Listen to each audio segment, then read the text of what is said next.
Hello! Hi అండి. ఎలా ఉన్నారు అందరూ? నేనైతే చాలా చాలా బాగున్నాను. మనకి సమ్మర్ అయితే వచ్చేసింది. ఇలాగ మ్యాంగోస్ గూడా వచ్చేసాయి కదా! సో, ఇప్పుడు నేను మ్యాంగోస్‌తో అయితే పులిహోర పేస్ట్ అనేది తయారు చేసి చూపిస్తానండి. ఇది 1 మంత్ వరకు మనకి నిల్వ ఉంటుంది.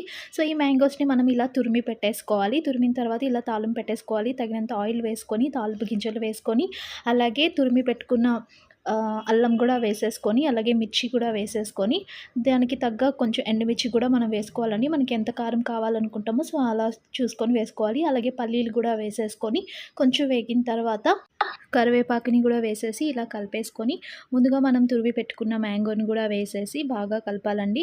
దాంట్లోని కొంచెం పసుపు, అలాగే తగినంత సాల్ట్ కొంచెం ఎక్కువగానే పడుతుంది. మనం చూసుకొని వేసుకోవాలి. ఇలా కలిపేసుకున్న తర్వాత మనకి కొంచెం ఆయిల్ అనేది కలుపుతూ ఉండాలి. పైకి ఆయిల్ అనేది తేలుతూ ఉంటుంది. సో, అప్పుడైతే మనకి పేస్ట్ అనేది రెడీ అయిపోయినట్టే. మన ఫ్రిడ్జ్‌లో అనేది స్టోర్ చేసుకొని పులిహోర తినాలి అనిపించినప్పుడల్లా వేడి వేడి రైస్‌లో మనం కొంచెం పేస్ట్ కలిపేసి